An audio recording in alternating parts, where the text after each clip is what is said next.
Bonsoir. Chaque année, ce sont près de 40 000 entreprises qui mettent la clé sous la porte en France. On peut imaginer les conséquences en vies humaines brisées, en emplois perdus et en projets détruits. Faillite, liquidation judiciaire, saisie. Ces mots font trembler les patrons et leurs salariés, tant la conjoncture est incertaine. Pourtant, dès les premières difficultés, les chefs d'entreprise peuvent se tourner vers les tribunaux de commerce. Ils attendent de l'aide, mais ils tombent parfois de haut. Jacques Melki en est témoin. C'était un des plus grands marchands d'art de la place de Paris. Il brassait des centaines de millions de francs. Les banques se battaient pour investir dans sa galerie jusqu'au jour où tout s'est effondré.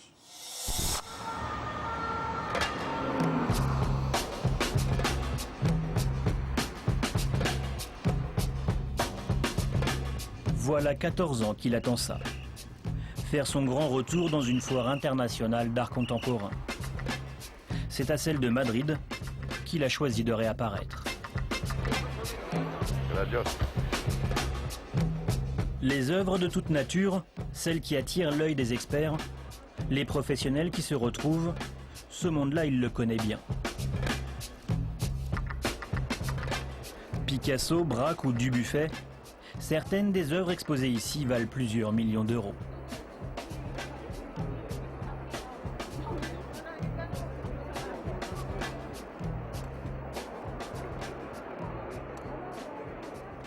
Valmier, pratiquement toute l'œuvre est passée chez moi. Mais tu avais pas eu Ici, les marchands d'art internationaux commercent entre Il a initiés. été fait sans moi, Jacques Melki était l'un d'entre eux. avec mes archives. Et encore. Comment ça va? Bien, Ça va bientôt? bien. Je suis content de vous voir. Et moi aussi. Alors, Au détour des allées, au hasard des rencontres, il replonge dans son passé. On va parler en français. Je reviens te voir parce qu'il y a 15 ans, tu avais laissé des tableaux à la galerie, que tu avais réclamé qu'on t'a jamais remis. Donc, je viens cette fois-ci pour qu'on en parle et qu'on règle cette histoire. 15 ans après, nous allons régler ce problème. Ouais. Et je te remercie pour tout, hein, vraiment. Je suis content pour vous. Jacques Melki était un des plus grands marchands d'art français. Il y a 15 ans, sa galerie parisienne a fait faillite, une faillite retentissante. Voilà Guillermo. Ça va bien? Ça va bien, toi. Mais dans le milieu, personne ne l'a oublié. Ça va? Ça va bien? Tu as vu la foire un peu? J'ai vu la foire un peu, j'ai vu des belles choses. Oui, il a des belles choses. Ouais, c'est magnifique ce que tu as. Hein. J'ai déjà passé 2 fois. Ah oui? Je m'en lasse pas. Je suis à cette foire aujourd'hui pour reprendre contact avec tous les grands acteurs du marché de l'art. Et avec une joie incommensurable. Oui, absolument. Ça me rappelle ma jeunesse, ça me rappelle mes débuts, ça me rappelle les foires que j'ai faites. À Bâle, à Paris, partout. Voilà. Et Picasso comme ça, j'en ai eu beaucoup. Beaucoup. C'est les Picasso de la fin de sa vie, ça, des années 69. C'est eux qui ont un sublime Torres Garcia, là. On en a un qui est extraordinaire. Extraordinaire. Celui qui est au milieu, le blanc. Ouais. J'en ai eu un comme ça, mais en 40 figures. Ah oui. Blanc. Il m'a été interdit pendant 30 années d'exercer.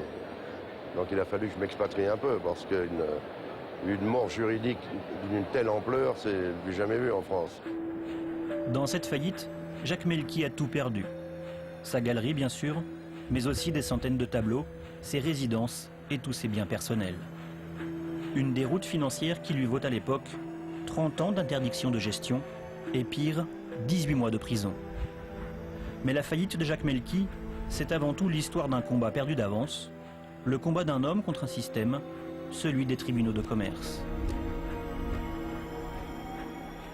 Cette entreprise n'aurait jamais dû être mise ni en redressement judiciaire, ni en liquidation judiciaire à l'époque. Ça dépasse ce qu'on peut imaginer de pire dans le cadre de fonctionnement d'une institution. Certains individus, de temps en temps, ont tendance à considérer qu'ils sont investis de plus de pouvoir que la loi semble leur accorder. C'est un système qui ne fonctionne pas et qui permet toutes les dérives. Jacques Melki s'estime aujourd'hui victime de ces dérives. Selon lui, sa société n'aurait jamais dû être placée en faillite si la loi avait été respectée. Il se bat contre ce qu'il pense être une injustice. Il a déposé plainte en décembre dernier contre l'État et demande réparation. De dépit, il a même quitté la France. Ce système, qui connaît des dérives, n'a quasiment pas changé depuis plus de 4 siècles. Chaque année, ce sont pourtant 1 million de dossiers qui sont traités par les juges des tribunaux de commerce, des juges au statut très spécial. Quelques minutes d'interruption lors d'une audience, le temps pour les consuls de devenir juges. Voilà comment, en 1792, la justice consulaire est parvenue à traverser la Révolution et faire parvenir jusqu'à nous ce que l'on appelle la justice commerciale. Une justice qui trouve ses origines à la fin du Moyen-Âge, dans le règlement des contentieux entre marchands de différentes corporations. Ainsi donc, avec ses 444 années d'existence, le tribunal de commerce de Paris est aujourd'hui devenu la plus ancienne des institutions françaises. Sur l'ensemble du territoire, ce sont 185 tribunaux de commerce qui règlent les litiges, au travers de procédures comme la liquidation ou comme la sauvegarde, procédures récentes permettant d'éviter aux entreprises une fin d'activité prématurée. Les 3100 juges sont tous bénévoles et ne sont pas des magistrats professionnels, élus par leur pairs pour 2 ou 4 ans parmi les commerçants ou les chefs d'entreprise. Des particularités qui ont souvent valu à la justice commerciale de fortes critiques de partialité, avec des juges parfois intéressés au malheur de sociétés concurrentes. Et au début des années 90, au moment même où Jacques Melki va faire connaissance avec les tribunaux de commerce, 95% des entreprises placées en redressement judiciaire sont au final liquidées.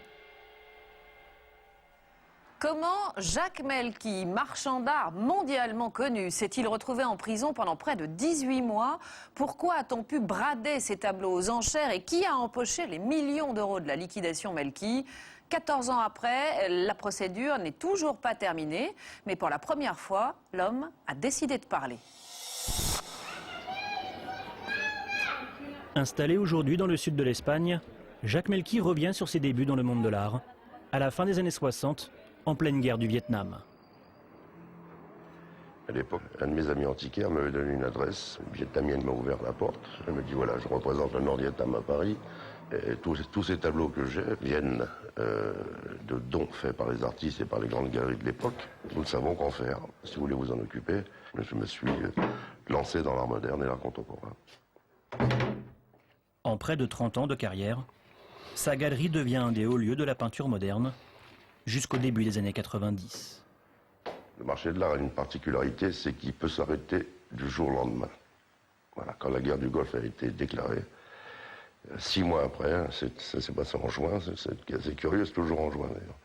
Au moment des grandes ventes nationales et internationales, tout le marché s'est effondré. Voilà, et quand le marché s'effondre, ça s'arrête net. Bon nombre de galeries, dont celle de Jacques Melki, se retrouvent alors victimes de ce que l'on appelle l'art banking. L'art banking, c'est cette période des années 80 au cours de laquelle les banquiers s'étaient mis à spéculer sur les œuvres d'art. Éventuellement le diamant. À l'époque, certaines toiles se vendent plus de 300 millions de francs. Attirées par les profits alléchants, les banques investissent le marché. En une dizaine d'années, elles vont prêter pas moins de 5 milliards de francs aux marchands d'art. Mais c'est sans compter sur la guerre du Golfe. En 2 ans, les marchés financiers s'effondrent. Pendant que les combats font rage, les banques vont chercher par tous les moyens à récupérer leur mise. Une crise sans précédent éclate alors dans le monde de l'art.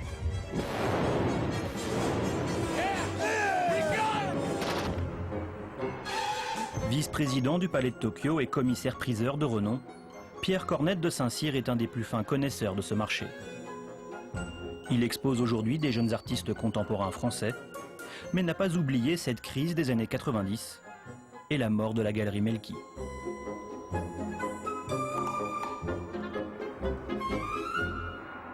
Ça a été la catastrophe de cette période, quoi. Quand une galerie comme ça s'arrête pour des raisons financières, tu te dis mais c'est idiot, quoi. C'est un talent gaspillé, ce sont des expositions futures ratées, c'est vraiment dommage. Ce sont des gens, il y a quelques marchands comme ça, quelques galeristes qui sont des vrais entrepreneurs, des vrais visionnaires, qui font avancer la connaissance, quoi.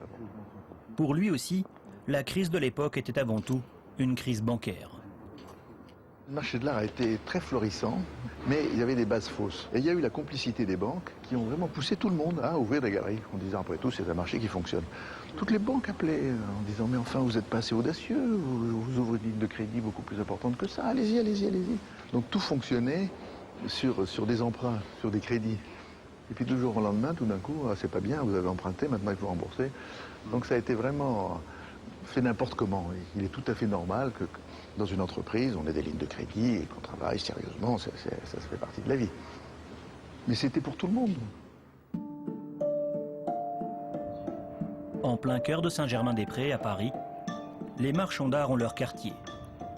Jacques Melki aime s'y promener régulièrement, sur les traces de son passé. Sa galerie était au 55 rue de Seine.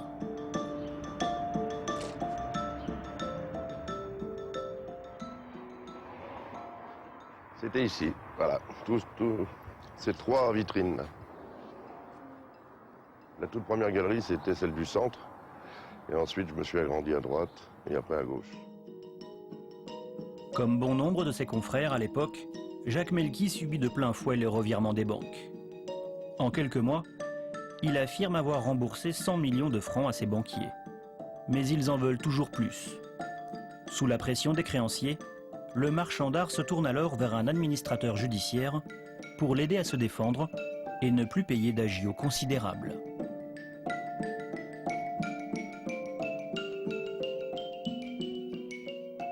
Conformément à la loi, quand j'ai senti que la galerie était en difficulté avec les banques, j'ai demandé l'aide d'un administrateur judiciaire que je connaissais et lui ai demandé d'aller voir ses banquiers et d'essayer de faire baisser la pression. La mission de l'administrateur nommé par Jacques Melki est simple, éviter la faillite. Nous sommes en août 1993, les négociations sont en cours avec les banques. À ce moment, étonnamment, il choisit de s'envoler pour le Mexique avec sa famille. Mais il affirme être parti pour une bonne raison. Il aurait été menacé par une figure du grand banditisme envoyée par une de ses banques. Je me suis retrouvé quand même avec, en regardant un petit peu en arrière, avec 30 ans de travail qui partait comme ça, qui se liquéfiait en une crise dont je n'étais en rien responsable. Il m'a fallu prendre un peu de champ. Ce qui est arrivé en plus pendant cette période, c'est qu'une banque française m'a envoyé pour récupérer des tableaux qui n'étaient pas sa propriété, qu'on peut appeler des malfrats. Quelle n'a pas été ma surprise qu'une banque puisse se permettre de faire ce genre de choses. Donc j'ai combiné le fait que je voulais me prendre 6 mois ou 1 an sabbatique et partir de Paris pour que ces malfrats ne puissent plus me faire des pressions terribles, des pressions verbales, mais des pressions terribles. Alors quand on a des enfants, on s'en va. En attendant que les choses s'arrangent. Loin de s'arranger, les choses ne vont faire qu'empirer. C'est la dernière fois qu'il voit la galerie porter son nom. En son absence, le tribunal de commerce de Paris va prendre les rênes de l'entreprise.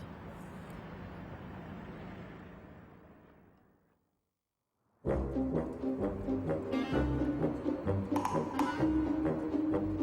14 jours seulement après le départ de Jacques Melki, la société est placée en redressement judiciaire par le tribunal de commerce. Ce sont les employés, inquiets de l'absence de leur patron, qui ont alerté la justice.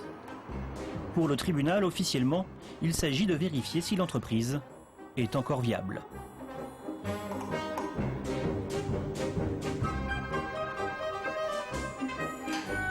Isabelle Didier gère le dossier Melki dès le premier jour. Son métier, mandataire liquidateur. Sa fonction, chiffrer les dettes et liquider l'entreprise. Après quelques jours d'enquête, son verdict tombe. Sur le dernier exercice, je crois que la société faisait 250 millions de chiffre d'affaires. Déclaration de créances représente un montant global de 350 millions de francs. Ce qui, pour la galerie, en fait, telle qu'elle l'était dans son configuration initiale, apparaît exorbitante. Et c'est ce décalage entre le passif et l'actif qui crée évidemment la difficulté au moment de l'ouverture de cette procédure collective. En clair, pour Isabelle Didier, la galerie doit 350 millions de francs. Jacques Melki passe en quelques jours des pages culturelles des journaux à celles des faits divers. Pire, il est soupçonné d'avoir fui au Mexique pour ne pas rembourser cette dette abyssale et d'avoir volé des tableaux qui appartenaient à la galerie.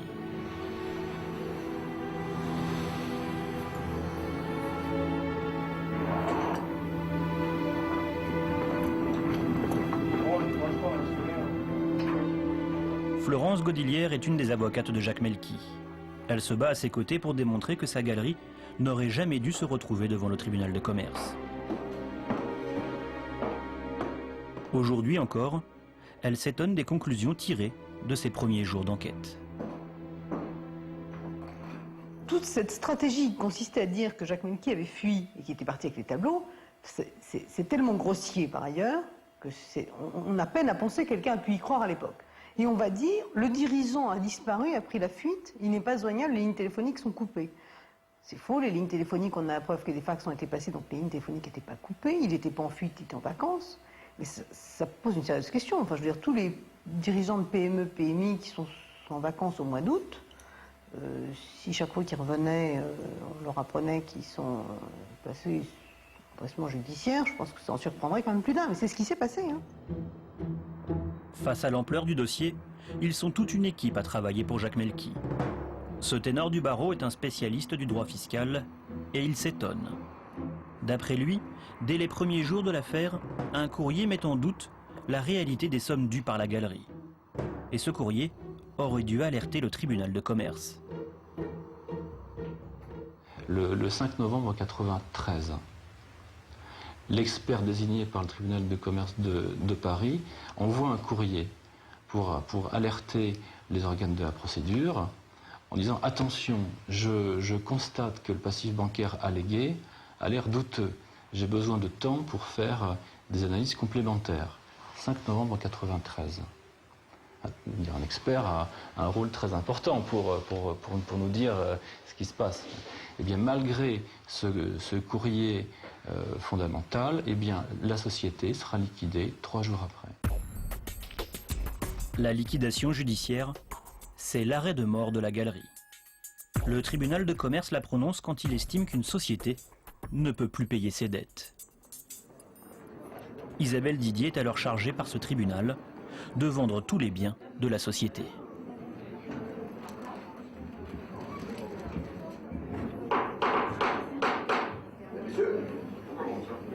Commençons la vente en conditions indiquées au catalogue. Et nous commençons logiquement par le lot numéro 1. Dans le dossier Melki, ce sont les centaines d'œuvres saisies par le liquidateur qui sont vendues aux enchères. On parle souvent dans ces cas-là de vente à la casse. 21 000, 22 000, 23 000, 24 000, 25 000 bien sûr. Je vais vous donner un seul exemple. J'avais dans la collection de la galerie un tableau de Jean Dubuffet qui avait été payé 8 millions de francs. C'est-à-dire maintenant, ça devrait faire 1 300 000 ou 400 000 euros. Eh bien, ce tableau a été mis en vente publique, a fait 800 000 francs. 800 000 francs, je répète, c'est-à-dire 10 fois moins. En enlevant les frais du commissaire-priseur, les frais de bichier, les frais de machin, les frais de la cousine, du liquidateur et tout ça, je crois qu'il est rentré dans la caisse 600 000 francs. Ben oui, 8 millions, 600 000. Ça, c'est pas de la casse, c'est du hold-up. Aujourd'hui, ce tableau, il vaudrait combien? 20 millions de francs. 125 000. Bravo, merci beaucoup. Le numéro 12, maintenant Paris. Le drame, c'est que finalement, en France, on peut tout à fait envoyer une société au tribunal de commerce en alléguant d'un passif très important, comme c'était le cas ici, obtenir sa liquidation judiciaire avant même que le passif ait été vérifié. Cela fait maintenant 9 mois que le tribunal de commerce liquide l'entreprise de Jacques Melki. Les tableaux sont dispersés et le liquidateur Isabelle Didier met la galerie en vente.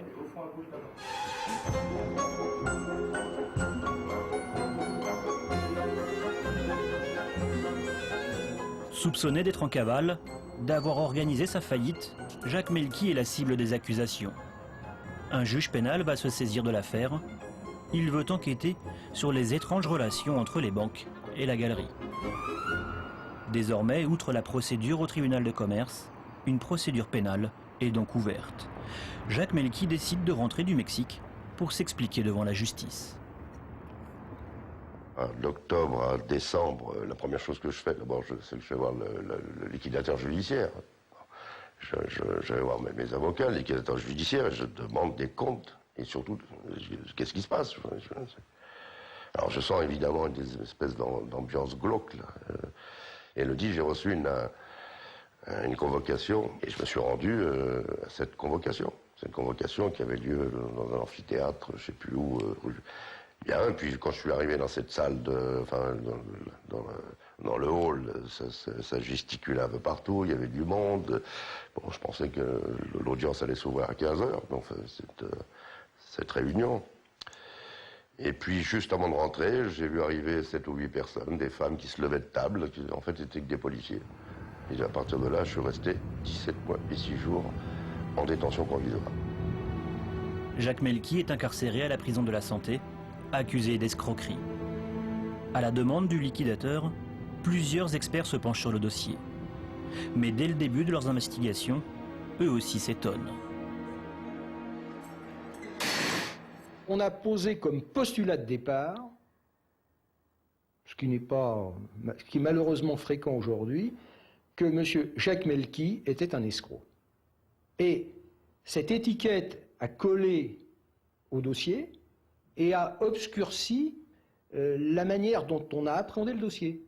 Parce que, effectivement, les fantasmes de la prétendue fuite en Amérique du Sud, vous comprenez, immédiatement, on l'imagine, on se retrouve dans les romans noirs de l'après-guerre.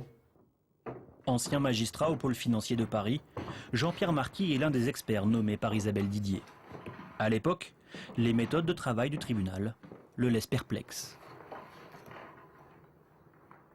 Les règles de la procédure collective, c'est-à-dire du droit de la faillite, n'ont pas été respectées. Alors, qu'est-ce qui vous fait dire ça? Je prends un exemple, la procédure collective date de 93. Nous sommes en juillet 96, et Maître Didier écrit que le passif attendu qu'il est apparu des déclarations de créances reçues par Maître Didier, un très important passif, s'élevant avant toute vérification à environ 350 millions de francs. Donc 3 ans après l'ouverture, il n'y a pas de vérification du passif, ce qui est totalement contraire à la loi, aux règles élémentaires. Donc ce n'est qu'un exemple. D'après lui, pour le tribunal de commerce, l'affaire semblait déjà entendue. Les banques prétendaient avoir des créances de 350 millions de francs. Je n'ai pas fait la conversion en euros, 350 millions de francs. Jacques Melki, qualité de gérant de la société, contestait de voir ces sommes. Il appartenait donc au juge commissaire de statuer sur ces déclarations de créances, et elles auraient été admises ou rejetées. On serait allé éventuellement devant la cour d'appel, devant la cour de cassation, et en 3-4 ans, on aurait eu quelles sont les créances réelles invoquées par les banques. Alors, la galerie devait-elle réellement cet argent? Nous avons retrouvé un responsable d'une des banques impliquées dans l'affaire. Il a accepté de nous parler du dossier Melki, à la condition de rester anonyme. Pour lui, alors qu'à l'époque, l'affaire du Crédit Lyonnais fait la une de la presse, un nouveau scandale financier aurait été dramatique pour les banques. La mentalité du banquier, c'est de dire « moi, je ne veux pas perdre. Même si j'ai tort, j'ai raison ». Donc, c'est un dossier qui sent mauvais. On n'a pas du tout intérêt à le mettre sur la place publique. On n'a pas du tout intérêt à remuer tout ça, parce que c'est nous-mêmes qui allons être éclaboussés par tout ça. Et puis, vous savez, les banques, elles sont quand même du côté du manche. Quand vous prêtez de l'argent, quand vous avez la puissance financière, vous êtes du côté du manche. Donc,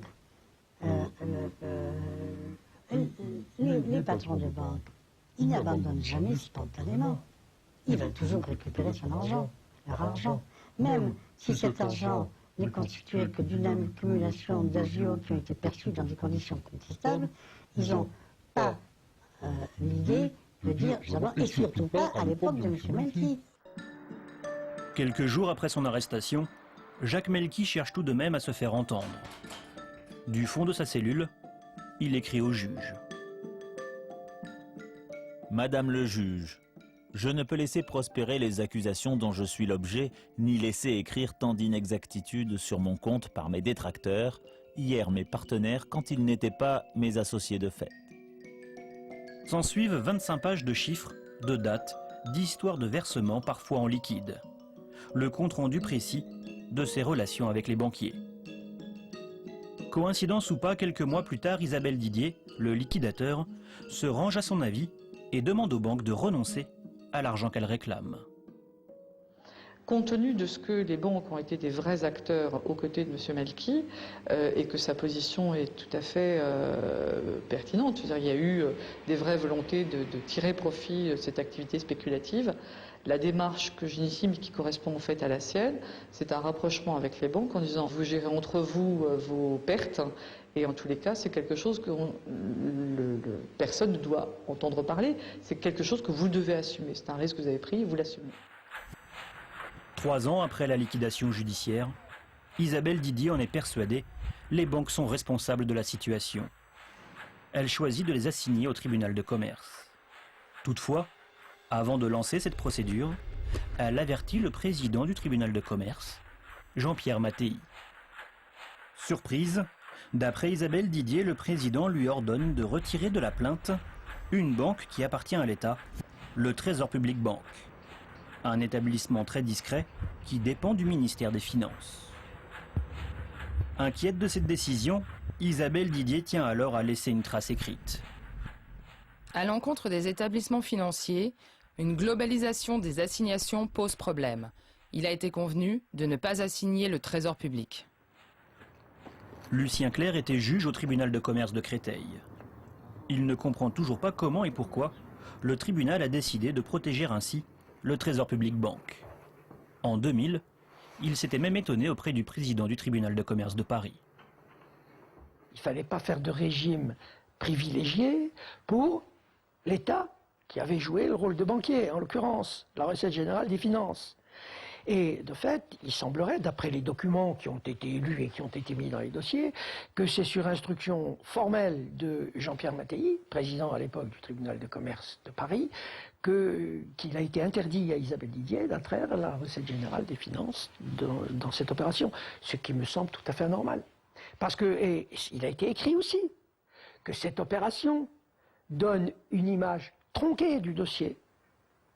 Alors un dossier tronqué, c'est plus un dossier où on peut parler d'impartialité, où on peut parler de défense, de défense des intérêts primordiaux des justiciables. Enfin, ça semble assez fantastique, ça. C'est pas la première fois, effectivement, que le président de l'époque s'arrogeait un pouvoir d'interférer dans le suivi d'une procédure, de l'orienter, d'en décider la stratégie.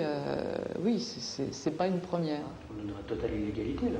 Alors, on est dans une justice consulaire et dans laquelle certains individus, de temps en temps, ont tendance à considérer qu'ils sont investis de plus de pouvoir que la loi ne semble leur accorder. Autrement dit, une fois le Trésor public à l'abri, une dizaine de banquiers sont désormais visés par 2 plaintes. Une au pénal et une au tribunal de commerce. Ils sont accusés de banqueroute frauduleuse. Dans le même temps, Jacques Melki, lui, est libéré après 17 mois de prison. Il vient d'être condamné pour escroquerie contre une de ses banques. Il n'a plus un sou et n'en a pas fini pour autant avec le tribunal de commerce. Je travaille dans une société qui a été créée par un de mes amis, où je suis salarié. Et puis j'essaie d'un tant soit peu de vivre. On a réduit notre train de vie au strict minimum. Un de mes amis m'a loué des bureaux dont j'ai fait un appartement. Puis voilà, il faut laisser passer les jours. Alors, parallèlement à ça, au tribunal de commerce, bon, pour, je dirais, la cerise sur le gâteau, pas parallèlement à ça, on me condamne à une peine exceptionnelle, je crois que personne n'a vu ça en France, à 30 ans de faillite personnelle. Avec une telle décision, il lui est désormais interdit de créer une société jusqu'à la fin de ses jours. Avec là encore un fonctionnement du tribunal pour le moins surprenant. Cette décision a été rendue de manière assez insolite, parce que dans le jugement, il est indiqué, vu le rapport du juge-commissaire, du tribunal de commerce, et plus tard, dans un tribunal correctionnel, le dit juge-commissaire va avouer qu'il n'a jamais fait de rapport. Bon. Ce jugement a été rendu par 3 magistrats du tribunal de commerce. Parmi eux, Perrette Ray. Problème, elle a longtemps travaillé pour l'une des banques mises en cause dans le dossier Melki. Est-ce que là, il n'y a pas un conflit d'intérêts? Très honnêtement, je ne le pense pas, car il y a fort longtemps... Vous ne devriez pas vous déposséder de cette affaire? Excusez-moi, mais il y a fort longtemps, 7 ans, que j'ai abandonné toute activité professionnelle, et donc... Vous avez gardé des amis quand même au sein de ces banques? Je suis juge, point. Point. Les règles, c'est quand vous avez un intérêt, vous ne devez pas vous déporter. C'est ce qui est logique. Si vous êtes salarié du Crédit Lyonnais, s'il y a une action responsabilité contre Lyonnais, vous n'allez pas statuer dessus. Mais c'est souvent, il y a beaucoup de tribunaux où il y a des juges qui se déportent, mais il y a parfois effectivement pas des défaillances, mais des règles en ce domaine qui ne sont pas observées. C'est se mettre en opposition d'intérêt et permettre qu'on suspecte l'indépendance qui doit être celle du magistrat. Aujourd'hui, face à ce qu'il estime être des dysfonctionnements, Jacques Melki est amer. En fait, je ne sais pas ce qu'est le tribunal de commerce. Je ne sais pas ce que c'est.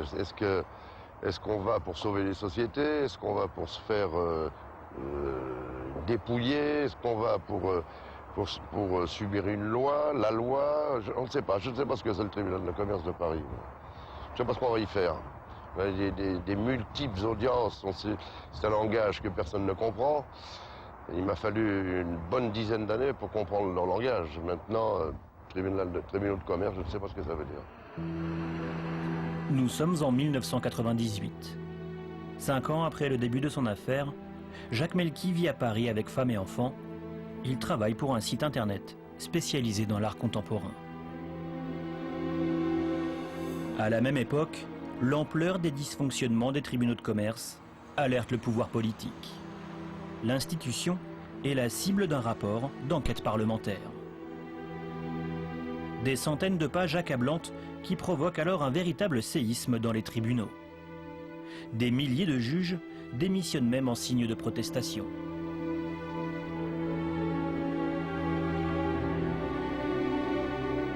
Dix ans après, Arnaud Montebourg, le rapporteur de cette enquête, continue de penser que ces tribunaux ne fonctionnaient et ne fonctionnent toujours pas correctement. Les tribunaux de commerce ont fait des dégâts considérables dans notre pays. On contribue à ruiner des gens honnêtes, on détruit des industries, des actifs considérables, et ont permis que s'enrichissent des gens à l'abri de toute légalité. Et ces tribunaux de commerce qui géraient leurs petites affaires entre amis n'étaient l'objet d'aucun contrôle depuis des lustres. Lors de son enquête, Arnaud Montebourg avait auditionné Jean-Pierre Mattei, le président du tribunal de commerce de l'époque. Celui-là même qui aurait pris position dans le dossier Melki. Monsieur le député, bonjour. Le député l'avait interrogé sur l'existence de réunions occultes au cours desquelles les dossiers étaient orientés. Devant les représentants de la nation, Jean-Pierre Mattei répondait alors avec aplomb. Je refuse de répondre, non pas sous serment, je refuse de répondre. Sous serment. Est-ce que vous refusez de déposer? À ce type de questions, oui. Nous le notons. Monsieur Montebourg s'est comporté comme un inquisiteur, à nouveau a tenté de décrier le rôle de la juridiction générale et de demander aux juges d'avoir et de répondre sur des problèmes qui concernent la séparation des pouvoirs. Ceci n'est pas conforme à la Constitution. Ce député était aux côtés d'Arnaud Montebourg lors de cette enquête. Ancien magistrat, il connaît bien lui aussi la Constitution. Et il reste perplexe devant le fonctionnement des tribunaux de commerce.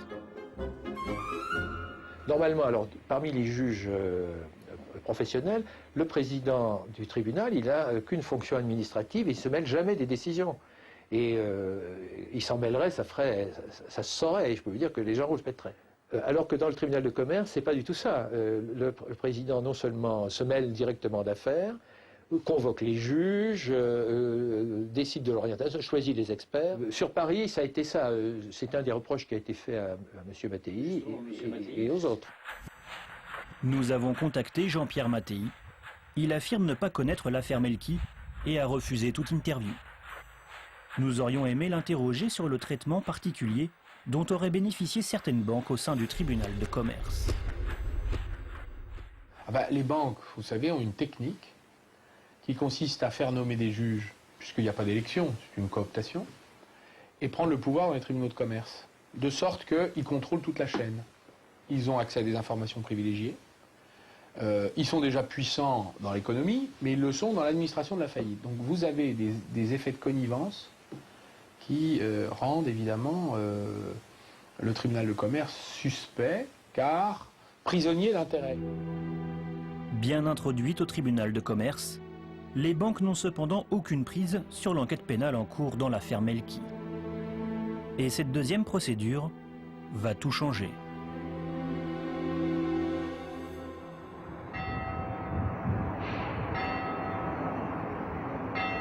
Huit ans après la liquidation judiciaire de la galerie, le verdict de cette procédure pénale tombe enfin.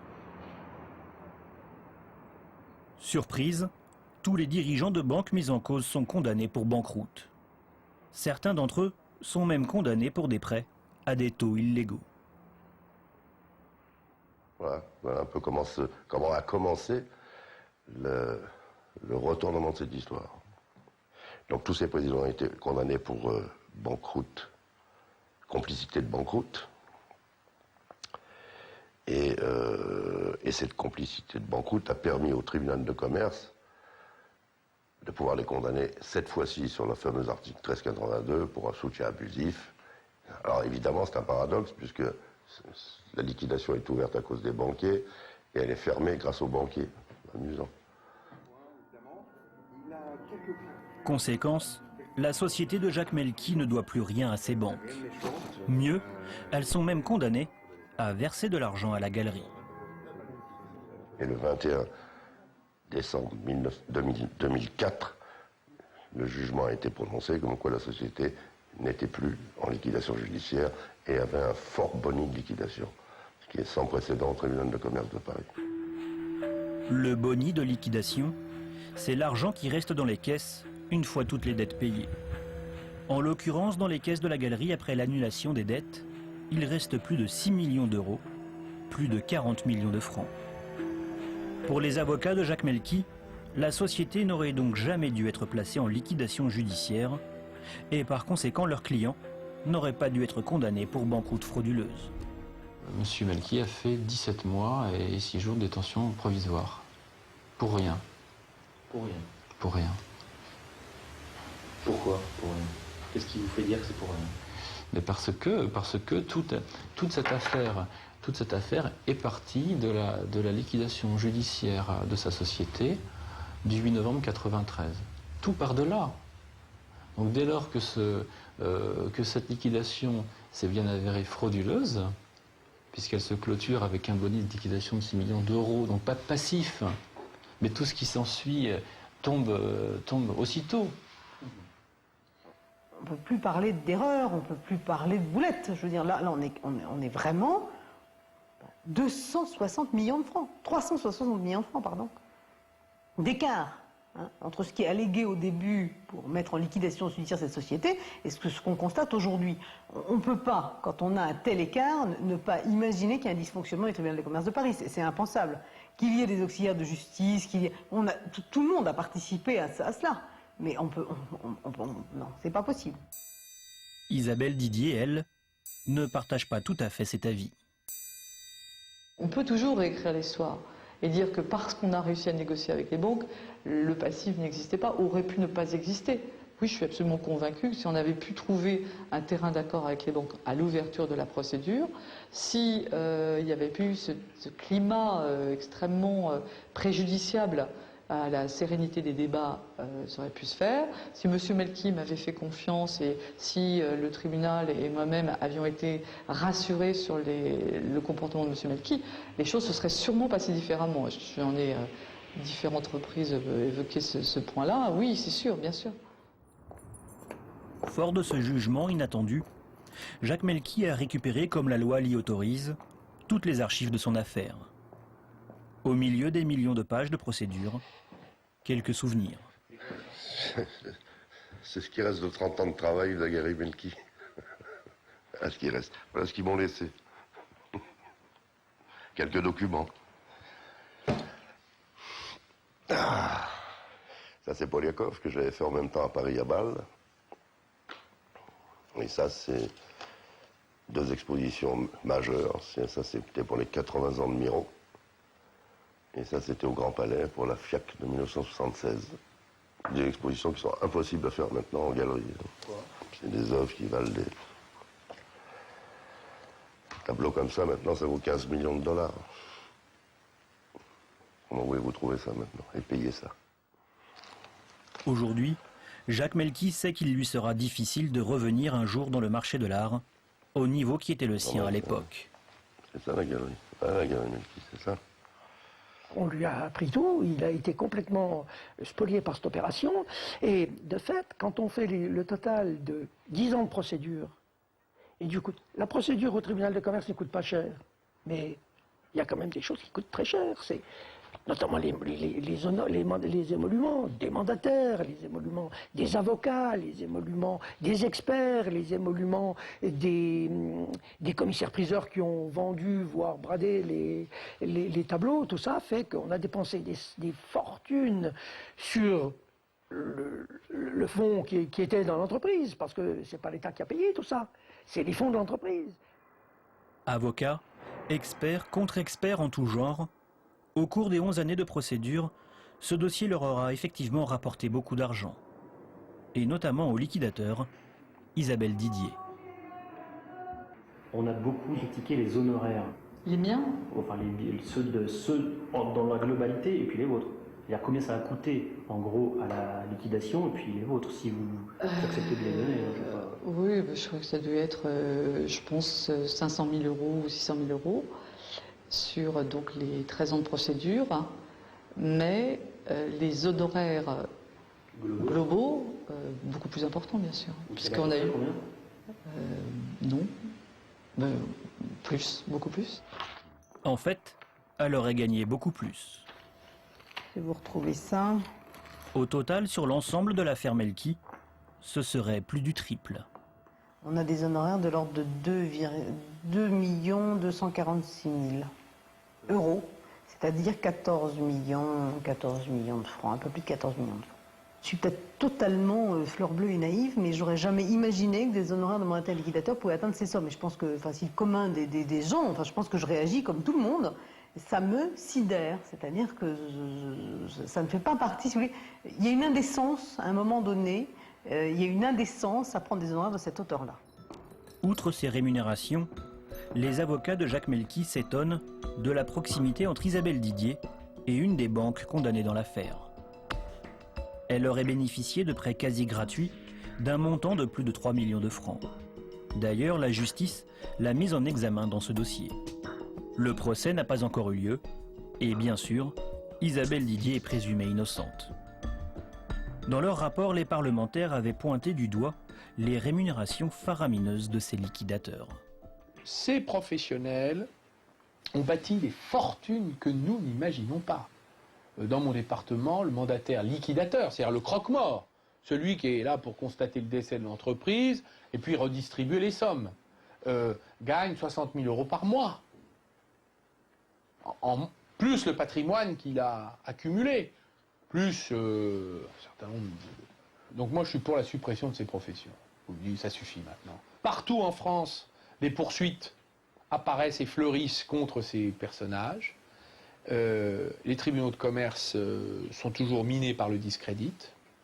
Et par ailleurs, nous voyons à quel point se développe dans le monde des affaires l'arbitrage, où les hommes d'affaires préfèrent des tribunaux privés plutôt que d'aller se faire juger dans des tribunaux qui sont plus ou moins faisandés.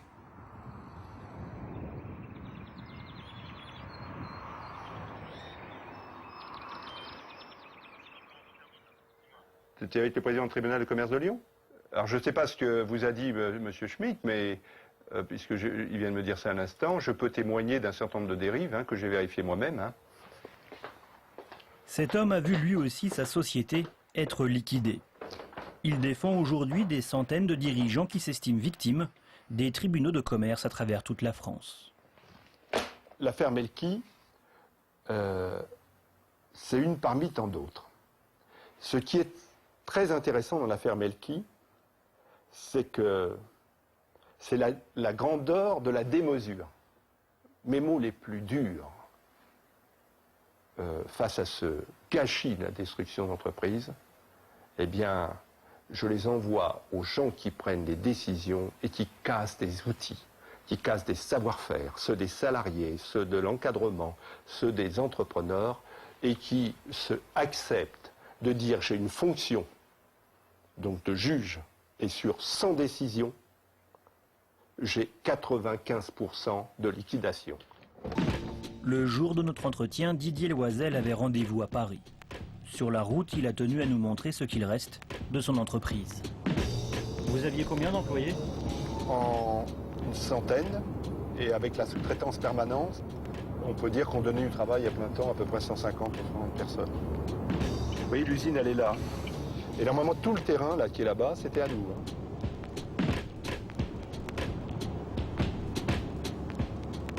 Je ne sais pas ce que ça va devenir. Il y avait tout le terrain là. Et ça a été vendu combien au final? L'immobilier a été vendu 3 millions de francs, c'est-à-dire pour être précis, moins de 500 000 €. En 1991, il y avait un groupe suédois qui nous en offrait 11 millions. Donc ça donne un aperçu. Une fois à Paris, il doit retrouver des amis dans un restaurant. Autour de la table, deux anciens chefs d'entreprise, eux aussi liquidés.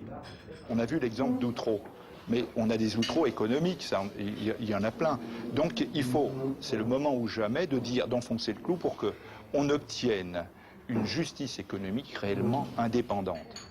En pleine période électorale, ils doivent être reçus à l'Élysée afin de sensibiliser le président de la République sur les dégâts que provoquent, selon eux, les tribunaux de commerce. Partout on dit qu'il faut créer des entreprises, mais comment peut-on pousser les gens à vouloir créer des entreprises quand on sait ce qui leur arrive à la moindre difficulté?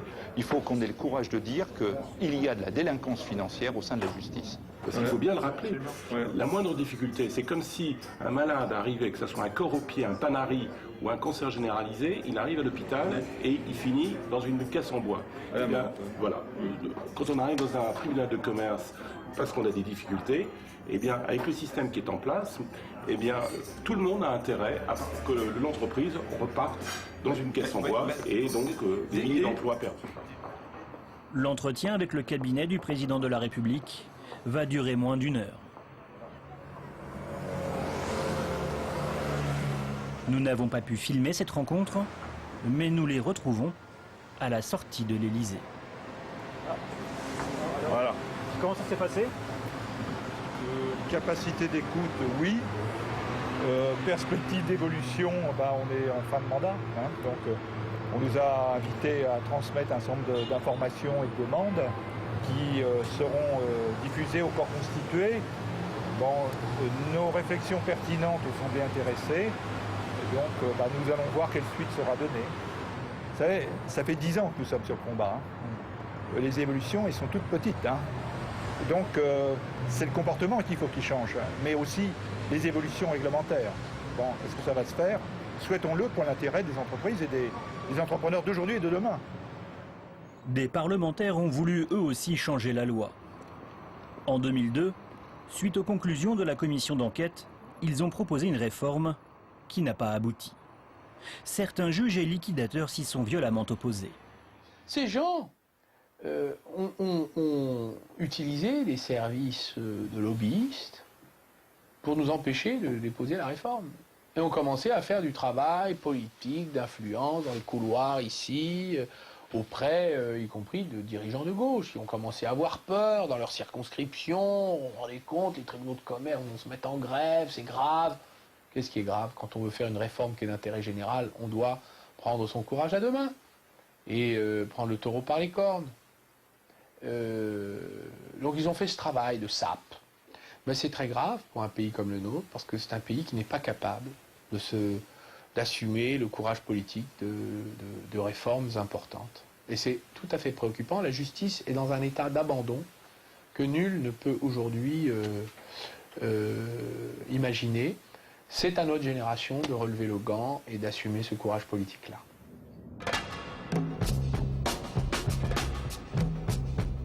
Jacques Melki, lui, en a eu assez d'attendre que les choses changent. Il a préféré s'exiler en Espagne de façon définitive.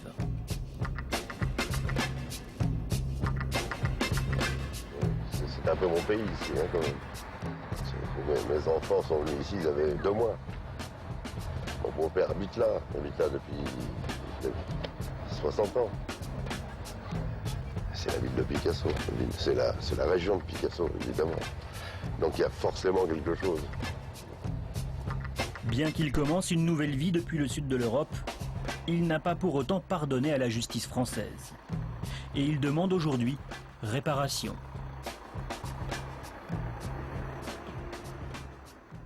Comment voulez-vous chiffrer 18 mois de prison, de détention provisoire, 14 ans de galère,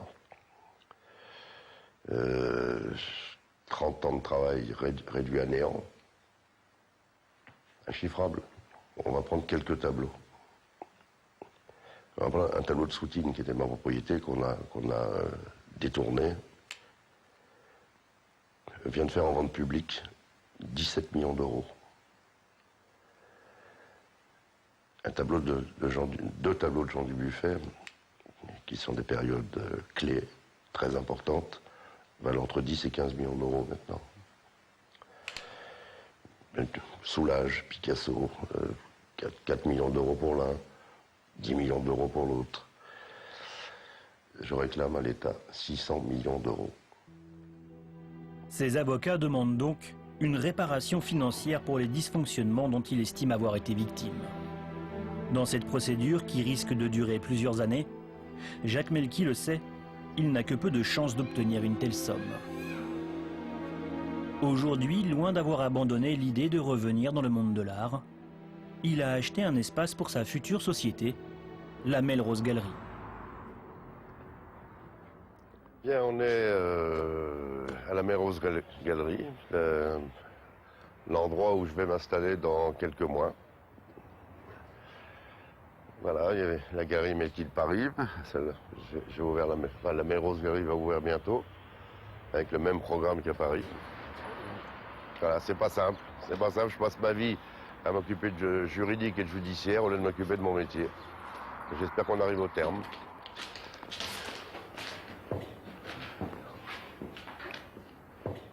C'est comme ça depuis 3 ans, parce que nous cherchons des crédits pour pouvoir faire des travaux.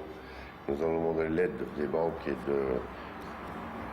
des institutions de l'Andalousie culturelle, de manière à pouvoir faire un projet global sur une salle des ventes, galerie d'art, amener la culture à Marbella. Voilà ce que j'aimerais faire. Jacques Melki compte bien reprendre son activité. Avec, il l'espère, de jeunes artistes espagnols. Pour lui, dit-il, ce serait une renaissance.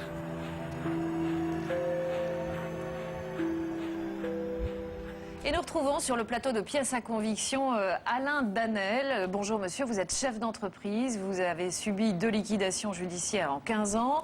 Antoine Gaudinot, PDG du cabinet d'investigation financière Gaudinot, vous êtes aussi l'auteur du livre La mafia des tribunaux de commerce. Philippe Griot, bonjour, vous êtes président du tribunal de commerce de Lyon et chef d'entreprise. Et puis Thierry Bouvet, mandataire de justice et président de l'IFPPC. En gros, c'est le syndicat des administrateurs judiciaires et des mandataires liquidateurs. Merci à vous tous d'être avec nous. D'abord, j'ai envie de vous demander une première réaction au document qu'on vient de voir sur l'affaire Melki. Monsieur Gaudinot, on commence par vous. Vous la connaissiez, cette affaire? Je la connaissais. C'est un drame, mais que l'on retrouve malheureusement de nombreuses fois, peut-être à des montants de préjudice moins importants, mais tout aussi psychologiquement désastreux pour les familles et les structures qui subissent ça. Monsieur Danel, vous qui avez connu 2 liquidations judiciaires, est-ce que le fait de voir ce document, ça vous a rappelé de mauvais souvenirs? Ça m'a rappelé les affres du redressement judiciaire, puis de la liquidation judiciaire ensuite, avec toutes les conséquences que ça peut avoir sur le plan familial, personnel et professionnel aussi. Oui, vous êtes retrouvé dans la même situation que Jacques Melki. Pratiquement, oui. Alors, je me tourne vers vous, Philippe Griot, vous êtes président du tribunal de commerce de Lyon, je le rappelle, chef d'entreprise, c'est important aussi. Qu'est-ce que ça vous inspire de voir ce document? Je ne connaissais pas cette affaire en particulier. Ça m'inspire effectivement beaucoup d'inquiétude par rapport à la manière dont vous avez présenté cette affaire. L'issue semble être heureuse puisque le dirigeant reprend une activité avec quelques difficultés. Il a juste tout perdu et fait 18 mois de prison. Oui, mais c'est pas ce que j'appelle une issue heureuse. Moi, je pense, si vous le permettez, que ce qui m'a choqué dans cette affaire, dans la présentation qui en a été faite, c'est qu'au moment le plus difficile pour l'entreprise, le chef d'entreprise disparaît et prend une année sabbatique. Il me semble que la présence du chef d'entreprise, au moment où la tempête est la plus forte, est indispensable. Alors, je vous entends, mais vous vous souvenez bien sûr, en ayant vu le document, que si Jacques Melki quitte Paris à ce moment-là, c'est quand même qu'il est, d'après ce qu'il dit, menacé par des malfrats et que sa famille l'est. Donc on peut comprendre aussi qu'il ait eu peur. Oui, je comprends, mais je n'ai rien d'autre à vous dire que le chef d'entreprise est parti pour des raisons qui sont certainement réelles et louables, mais qui ne s'explique pas au regard d'une procédure collective telle que celle qui menaçait son entreprise. Quand on voit l'affaire Melki, Monsieur Bouvet, est-ce que vous avez l'impression que c'est une affaire un peu isolée ou à l'inverse, que c'est la partie émergée d'un iceberg qui est beaucoup plus important, on va dire, en profondeur? Moi j'ai l'impression que dans ce dossier, là encore, ce qui est un peu dommage, c'est que le dirigeant n'ait pas vraiment peut-être eu un moment d'écoute avec le mandataire de justice. Je ne sais pas ce qui s'est passé, je ne connais pas du tout le dossier. Mais j'avoue ne pas comprendre ce mécanisme. On ne peut pas partir. Quand on va demander la protection du tribunal, il faut être présent. Et à mon sens, il faut que les mandataires de justice soient à l'écoute des gens et trouvent des solutions, voient les problèmes. C'est ça, moi j'ai pas trop... Monsieur Gaudinot. Bon, je pense que ni le président du tribunal de commerce de Lyon, ni M. Bouvet n'ont été menacés dans les conditions où l'a été M. Melki. Et moi, je peux dire qu'au travers de certains dossiers que j'ai été amené à étudier, ça existe, et même de la part de banques. Je ne dirais pas, mais a priori, d'ailleurs, dans cette affaire-là, dans l'affaire Melki, c'était plus ou moins le cas. Je ne vous ai pas demandé, on en parlera après, mais je pense savoir quelle était la banque de l'époque. Secret professionnel, je ne suis pas sûre de vous le dire. J'ai eu le cas où des personnes ont été menacées également par des banques, et alors qu'ils n'étaient pas, je veux dire, les banques utilisent des services de malfrats qui vont, je veux dire, réclamer des recouvrements, c'est de l'extorsion de fonds. Et je comprends que quelqu'un qui a des enfants puisse avoir peur et partir. Vous vous rendez compte de ce que vous êtes en train de nous dire, que des banques régulièrement recrutent des malfrats pour... Ça a été traité dans des dossiers que j'ai été amené à connaître, mais je ne dis pas que ça se fait régulièrement, mais ça se fait. Je veux dire, on ne peut pas l'exclure. Je dis que ça se fait. Ce que je permets de dire, par contre, si vous me permettez, c'est qu'on traite d'un dossier qui est un dossier qui revêt un caractère tout à fait particulier. Et on est en train de faire un amalgame sur les tribunaux de commerce à partir d'une affaire où on a envoyé soi-disant des malfrats pour impressionner. C'est vraiment la question que je vous pose. Quand je vous demande si c'est une partie émergée de l'iceberg ou si, en profondeur, il y a beaucoup d'affaires comme celle-ci, c'est vraiment la question que je vous pose. Est-ce que c'est une affaire exceptionnelle ou pas ? Sur les 1300 procédures collectives que nous ouvrons par an, on a des contacts avec les chefs d'entreprise au quotidien, tant les juges que les mandataires, et je n'ai pas entendu parler d'affaires aussi sordides que celle que l'on nous a présentée tout à l'heure. Donc, je ne voudrais pas qu'on fasse un amalgame entre la totalité... Monsieur le Président du tribunal de commerce, les affaires dont j'ai été amené à entendre parler ne concernaient pas la ville de Lyon. Et je dirais même, ça concernait la capitale. Allons jusqu'au bout et on s'arrêtera là. Bon, très bien. Vous me rassurez. Alors, justement, vous nous disiez que beaucoup de choses avaient changé depuis 1998, l'année de la sortie de votre livre, d'ailleurs, qui a été un vrai pavé dans la mare, et du rapport parlementaire d'Arnaud Montebourg et de M. Colcombet. Qu'est-ce qui a vraiment changé? Est-ce que vous pouvez totalement nous rassurer par rapport à l'affaire Melki? Alors, ce que je peux vous dire simplement, c'est que quand j'ai relu donc ce rapport, j'ai surligné un certain nombre de positions qui étaient des préconisations.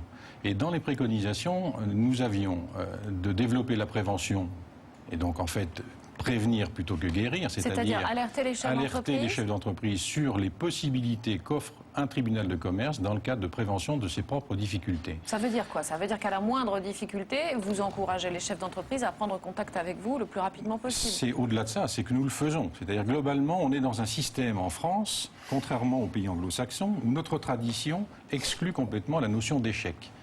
Et à partir du moment où on exclut la notion d'échec, le chef d'entreprise essaye par tous les moyens de se sortir de cette situation difficile de son entreprise et de cacher ses difficultés. À partir de là, quand il vient au tribunal de commerce, il est dans une situation, il est complètement exsangue. Il a utilisé toutes les ressources, crédits fournisseurs et banques, et c'est beaucoup trop tard.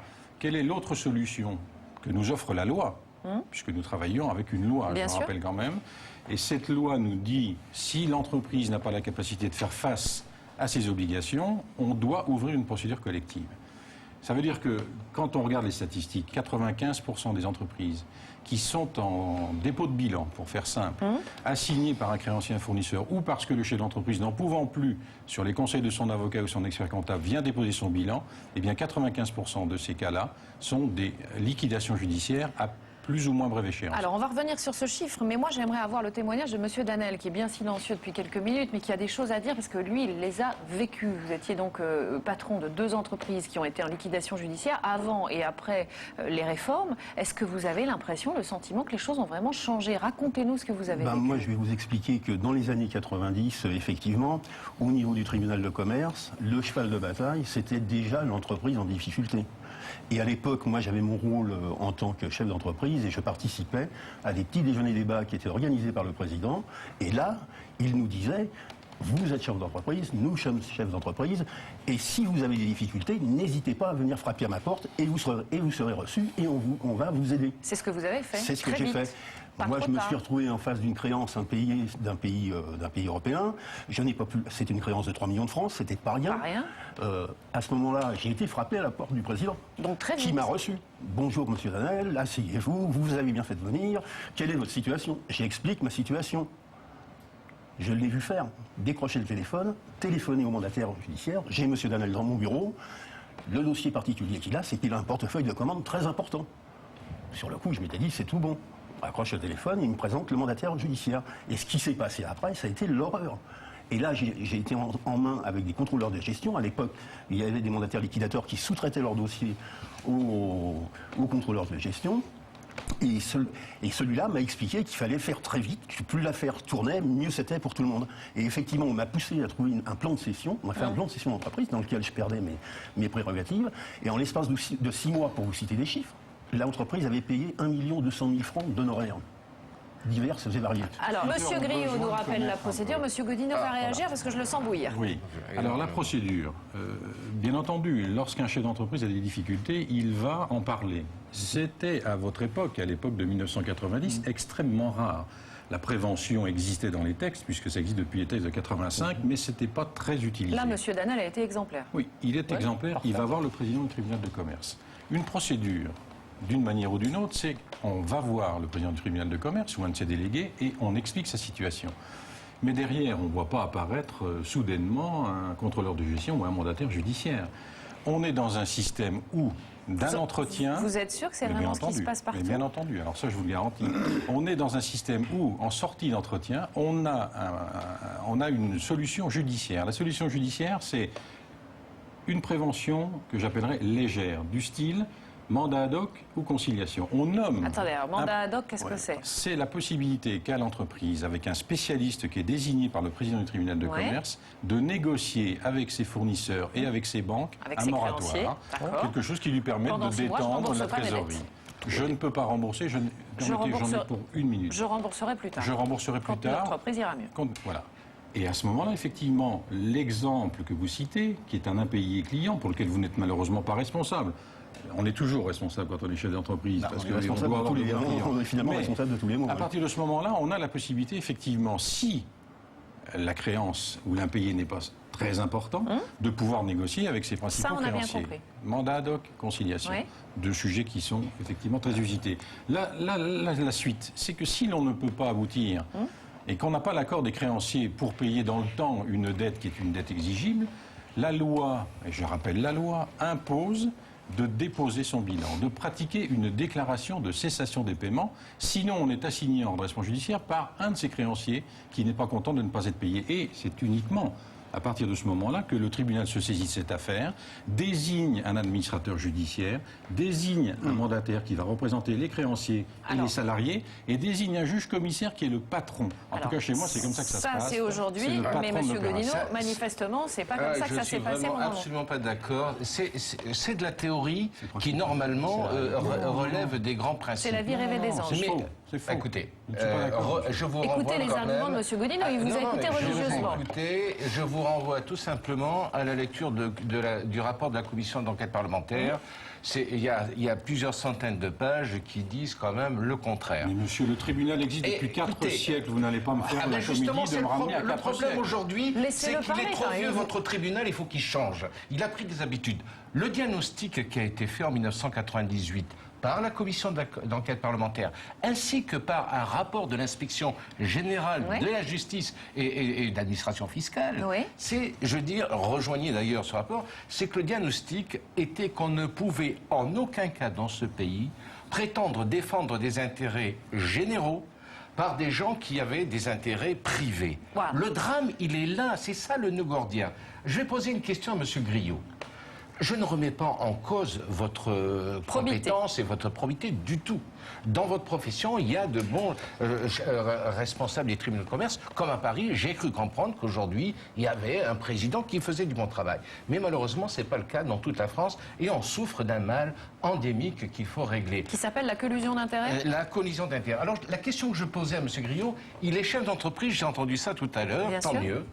Combien de temps consacre-t-il, lui, en tant que président du tribunal de commerce, à son tribunal de commerce? Réponse ? 4 jours par semaine. 4 jours, ça veut dire qu'il est un des rares chefs d'entreprise en France qui peut ne pas travailler 4 jours par semaine dans son entreprise. Non, c'est faux. Vous dites 4 jours. Monsieur, je suis un militant de l'entreprise.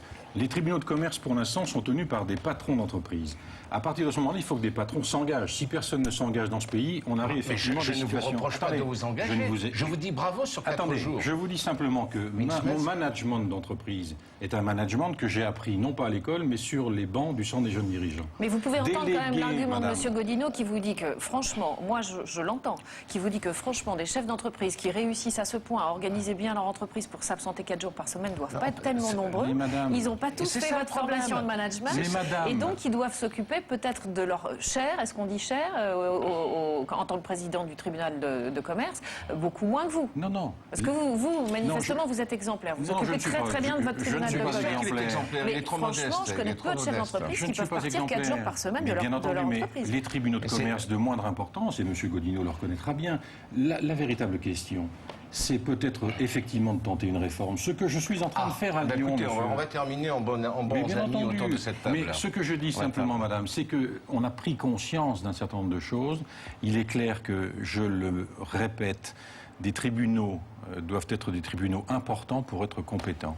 Il me semble que, et d'ailleurs je crois savoir, après avoir consulté les 2 prétendants à la présidence de la République et maintenant celui qui a été élu, qu'une des priorités du futur gouvernement, c'est la réforme de la carte judiciaire. C'est-à-dire qu'aujourd'hui, nous avons encore 185 tribunaux de commerce en France et autant de tribunaux de grande instance avec chambre commerciale. Combien en faudrait-il pour que ça fonctionne ? Eh bien, à peu près 120 tribunaux en France, au lieu des 185, mais surtout pour des domaines qui sont des domaines très pointus.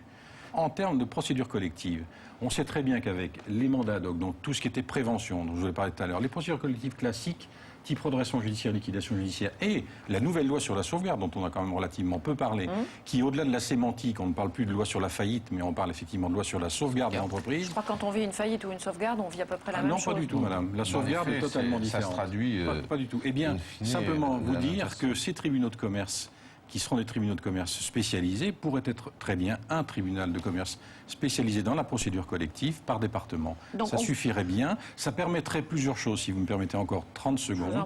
Ça permettrait effectivement d'avoir des tribunaux plus puissants en nombre, plus importants. Et donc d'organiser à l'intérieur de ces tribunaux des chambres qui soient des chambres spécialisées, comme celle que j'ai faite à Lyon. Une chambre spécialisée sur la prévention des difficultés des entreprises. Recommandation du rapport Colcombet-Montebourg, M. Godinot. Et ça existe à Lyon, ça existe dans d'autres tribunaux. Et si on prend le courage politique, quand M. Montebourg dit qu'il fallait du courage politique, il avait le pouvoir à l'époque. C'était un parlementaire de la majorité. Attendez, il ne l'a pas fait. On va vous demander après pourquoi les réformes... Et aujourd'hui, on devrait pouvoir le faire. Voilà, on va vous demander après pourquoi les réformes ne se font pas. Un mot de M. Godinot, puis j'ai deux questions très précises à vous poser. Alors, si vous voulez, à la puissance des tribunaux de commerce, moi je préfère l'efficacité. Aujourd'hui, elle n'existe pas, cette efficacité. Nous avons sur 100 entreprises qui rentrent en redressement ou en procédure collective, 95. il y en a 95 qui décèdent. Si un hôpital accueille 100 malades et qu'il en meurt 95, on change l'hôpital et l'infrastructure de l'hôpital. Qu'est-ce que vous répondez? L'hôpital devient le fossoyeur. Vous dites quoi? Je termine. Vous aurez... Non, c'est vrai, on le laisse terminer. Laissez-moi terminer. On le laisse terminer. Je développe un peu, comme ça sera moins ténébreux dans votre esprit. Donc, on a un problème majeur, si vous voulez, d'efficacité. Et un autre problème, c'est comment détecter, je veux dire, les malversations qui se commettent au niveau des tribunaux de commerce. Parce que c'est ça... Attendez, c'est grave ce que vous dites, malversation, ça veut dire quoi? Mais il y en a. Regardez... Il y a certainement beaucoup de juges en prison aujourd'hui. Il y a des juges consulaires, il y a également des mandataires de justice qui ont fait l'objet de poursuites. La commission parlementaire le sait, a fait et moi-même j'ai fait une enquête là-dessus. Nous avons quand même une proportion importante.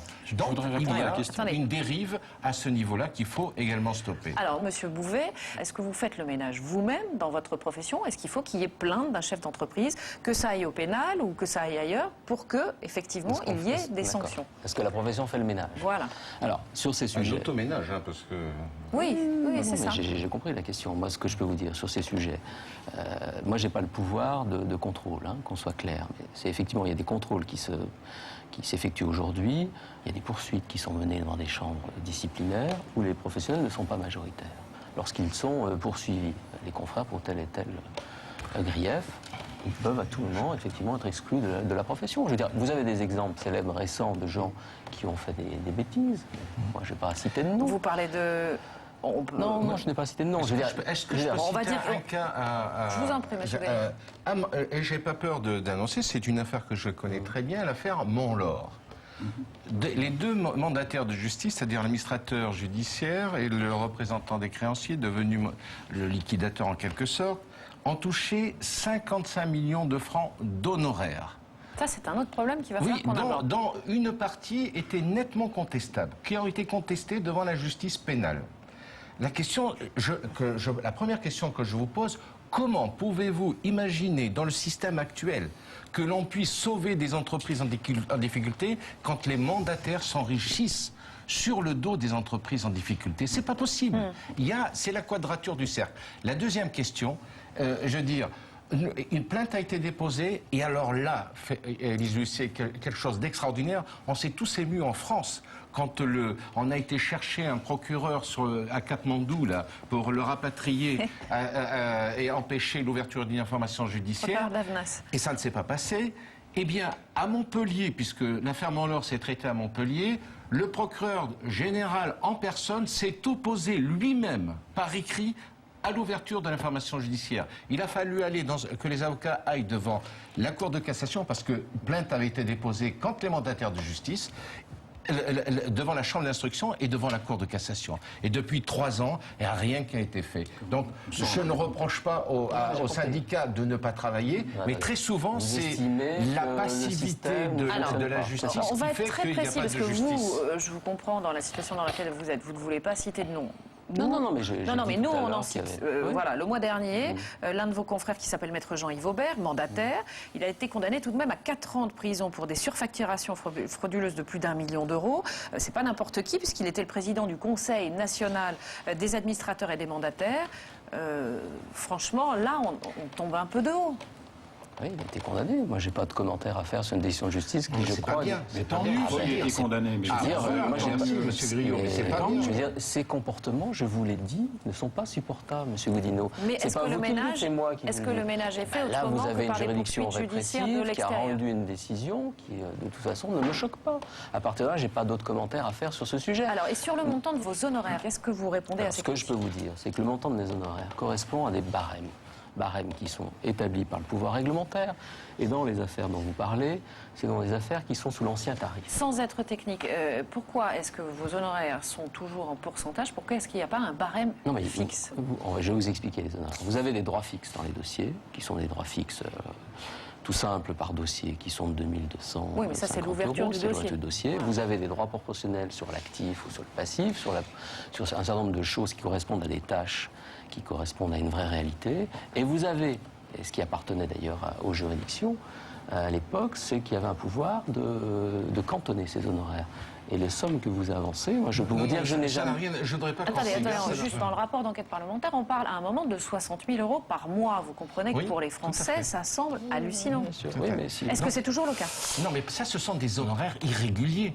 Je veux dire, la loi ne permet pas d'avoir ce type d'honoraires. Mais c'est parce qu'il y a des présidents de tribunaux de commerce qui les signent, et c'est parce qu'il y a des procureurs qui ne font rien pour empêcher que cela se passe. Voilà le problème. Donc, est-ce que ça existe toujours? Mais ça existe toujours, et ce qui existe encore et qu'on n'a pas parlé, c'est que la nouvelle loi de M. Perbed, la loi dite de sauvegarde, elle a majoré considérablement les honoraires des mandataires de justice, et ça, je trouve qu'on n'en a pas besoin, parce qu'on avait besoin de moraliser, et finalement, ceux qui ont bénéficié de cette loi dite de sauvegarde, ça sauvegarde les intérêts des mandataires de justice et les intérêts des banques. Monsieur Bouvet, on a le sentiment qu'il y a eu un fort, on va dire, lobbying, pour être gentil, au moment où la réforme a été envisagée. Effectivement, c'était au moment où Lionel Jospin était Premier ministre, et notamment de votre profession, pour que justement ces réformes n'aboutissent pas. Non. Écoutez, c'est ce que disent les parlementaires. Ce que dit M. Montebourg, il voulait nous supprimer. Donc écoutez, sur ce sujet-là... Les remplacer. Il l'a dit, mais je veux dire, je peux vous citer les termes. Il voulait redresser les administrateurs judiciaires et supprimer le mandataire de justice. Bon. Non, il voulait les liquider, il a dit. Oui, il voulait qu'on s'en aille. Le terme était choisi. La seule chose qu'il avait oubliée, c'est que dans nos études, nous avions du personnel qualifié, et que ce personnel, il l'avait un peu ignoré. Je veux dire, on a défendu notre profession, puisqu'on estime que notre profession sert à quelque chose. On fait des choses, on intervient dans des situations de crise. Pour finir, je vais vous compléter mon témoignage par rapport à ce que j'ai vécu maintenant dans les années 2005, 2006, 2007. Il s'est trouvé que j'ai repris la présidence d'une société en 2001. En informatique, cette fois ? Qui était une société en informatique, qui était en fin d'un plan de continuation, mais qui rencontrait des difficultés liées au bug de l'an 2000 et au passage à l'euro. On m'a fait venir dans cette entreprise, j'ai pu voir tout ce qui n'allait pas. C'est une petite entreprise qui comprenait une douzaine de personnes, une vingtaine de personnes en tout avec le groupe. Et donc j'ai vu qu'il fallait restructurer cette entreprise. J'ai restructuré cette entreprise, j'ai fait partir les gens qu'il fallait qu'ils partent, j'ai fait réduire les frais, les achats pléthoriques qu'il y avait. Et on est arrivé à un moment donné avec une entreprise qui tournait à peu près pour la même activité avec 3-4 personnes. Là, sur le coup, on a été assigné par l'URSSAF. Donc je me suis présenté au tribunal et là, j'ai été reçu effectivement par l'administrateur judiciaire. Et j'y allais, mais serein, parce que je me suis dit, j'ai fait les travaux pratiques des tribunaux de commerce depuis assez longtemps, je vais voir si vraiment ça a changé et si ça s'arrange, quoi. Et effectivement, j'ai été reçu courtoisement. Et on m'a communiqué une règle du jeu. Et on m'a mis en rapport avec des gens pour faire gérer cette entreprise. J'avais démontré que l'entreprise pouvait continuer, qu'il y avait une chance, on pouvait refaire soit un nouveau plan de continuation pour repartir, soit trouver une autre solution. Mais là, l'administrateur judiciaire a fait transformer en liquidation judiciaire. Et là, je repars dans un autre schéma où je revis encore des choses... Alors, qu'est-ce que ça veut dire concrètement dans la vie d'un homme quand on se retrouve par 2 fois chef d'entreprise en liquidation judiciaire? Qu'est-ce qui s'est passé dans votre vie à vous? Est-ce qu'à des moments, vous vous êtes dit, c'est pas possible, je vais jamais y arriver? Moi, j'ai un caractère combatif. Alors, bon, mais c'est vrai que la première expérience, pour moi, était la plus douloureuse parce que ça s'est concrétisé par la perte de mon outil industriel, la vente de mes biens personnels et aussi un divorce, quoi. Donc, j'ai fait éclater ma cellule familiale, quoi. Ça veut dire une vie brisée? Une vie brisée, ouais. Mais je n'ai pas croisé les bras, j'ai pu retrouver du travail après, mais je suis retrouvé du travail et la société a été rachetée par un groupe étranger, je me suis retrouvé dans le circuit des acédiques, ainsi de suite, et je me suis retrouvé au minimum social en l'an 2000. Et j'ai pu repartir l'année suivante dans le cadre du dispositif ACRE pour recréer mon propre bureau d'études et après, avec mon propre bureau d'études, m'impliquer dans des entreprises à reprendre auxquelles je facturais mes honoraires. Antoine Godino, qu'est-ce qu'il faut changer pour que ça marche vis-à-vis des mandataires et des administrateurs, vis-à-vis des tribunaux de commerce? Écoutez, je pense que tout se base sur une question de confiance. Actuellement, il n'y a pas de confiance et le reportage que vous avez diffusé laisse apparaître que quand on a vu ça, on peut difficilement avoir confiance dans l'institution consulaire. Et je rejoins d'ailleurs ce que dit M. Griot, il passe 4 jours sur 5 de la semaine dans le tribunal. Il faut des magistrats professionnels ou alors des gens qui acceptent de passer la quasi-totalité de leur temps pour bien faire le travail qu'ils font correctement. Et en ce qui concerne les mandataires de justice, je suis quand même désolé, il faudrait qu'il y ait quand même un peu plus de sérieux, qu'il y ait des organes qui interviennent de contrôle. Organes de contrôle. Mais aussi pour contraindre les gens à faire leur travail. Vous avez... Et je terminerai là-dessus, des mandataires qui, outre le fait, touchent des honoraires faramineux, dans certains cas, pas tous naturellement, qui ne présentent même pas les comptes de la société qui a été liquidée, au bout de 10 ans, de 15 ans, de 20 ans, ils s'en foutent. Et sans sanction. Et sans sanction. Alors moi je dirais simplement que l'évolution qui est prise par les tribunaux de commerce à l'heure actuelle, notamment un certain nombre, dont celui de Lyon que je préside, est une évolution tout à fait favorable. Il faut inverser la pyramide. Celui qui doit mériter toute notre attention, c'est le justiciable. À partir du moment où on a compris cette philosophie, on inverse complètement les processus. On ne connaît pas le tribunal de commerce. Quand on n'a pas eu de difficulté, on ne sait pas à quoi il sert et ce qu'il peut apporter. Nous sommes sortis du tribunal. On a quitté nos robes, on est allé discuter avec les patrons, au travers des organisations patronales, chambres de commerce. On a expliqué ce qu'on pouvait faire. On a utilisé les acteurs de la justice commerciale que sont les avocats, les experts comptables, les commissaires aux comptes, comme vecteur de communication pour toucher le chef d'entreprise. Eh bien, on a changé. Prévention, communication, et on a formation. changé complètement le système. Et à partir de là, on a des contacts. 600 entretiens avec des chefs d'entreprise qui viennent pour 50% spontanément voir nos juges de la prévention pour connaître l'utilité du tribunal de commerce et ce que l'on peut faire. Ce que je souhaite, c'est de faire de Lyon un laboratoire, et bien évidemment, et ensuite faire en sorte que ce laboratoire, avec la réforme de la carte judiciaire, donc moins de tribunaux à convaincre et à persuader, puisse être le reflet des tribunaux de commerce du XXIe siècle. On va terminer avec un mot de M. Danel. Il y a 15 ans, vous avez décidé d'être chef d'entreprise. Aujourd'hui, vous auriez... Il y a 30 ans. Il y a 30 ans, vous avez décidé d'être chef d'entreprise. Imaginons que vous ayez le même âge aujourd'hui. Est-ce que vous repartiriez dans cette carrière de chef d'entreprise ou est-ce que vous êtes découragé? Non, moi c'est ma nature. J'ai toujours entrepris. Je suis dans une situation qui est actuellement difficile, mais je continue à me battre et je veux me rebattre. Et pour un dernier mot concernant le chef d'entreprise qui devient débiteur, surtout qu'on considère le débiteur et qu'on ne dise pas, vous avez des études encore maintenant où on systématise le type est débiteur, donc c'est un voyou, donc c'est un escroc, donc c'est ceci. C'est comme ça, je vous amène quand vous voulez voir les gens. Merci. Appelez-moi, monsieur, appelez-moi. Voilà. Écoutez les chefs d'entreprise qui sont sur le terrain. Merci en tout cas à vous tous, avec vos expériences très différentes, d'être venus sur le plateau de Pièces à Conviction. Voici maintenant les livres qui nous ont aidés à préparer cette émission. Les tribunaux de commerce, une histoire de la justice consulaire, édité par la Documentation française. Petit dictionnaire de la faillite, toujours à la Documentation française, et produit par le syndicat que dirige Maître Bouvet. Et puis La mafia des tribunaux de commerce, le livre d'Antoine Godino, publié en 1998. C'est encore un best-seller, il est toujours disponible.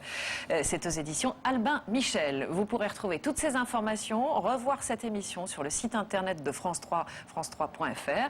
C'est la fin de cette émission. Merci de l'avoir suivi. On se retrouve dans un mois pour un nouveau numéro de Pièces à Conviction. Excellente fin de soirée. Merci, bonsoir.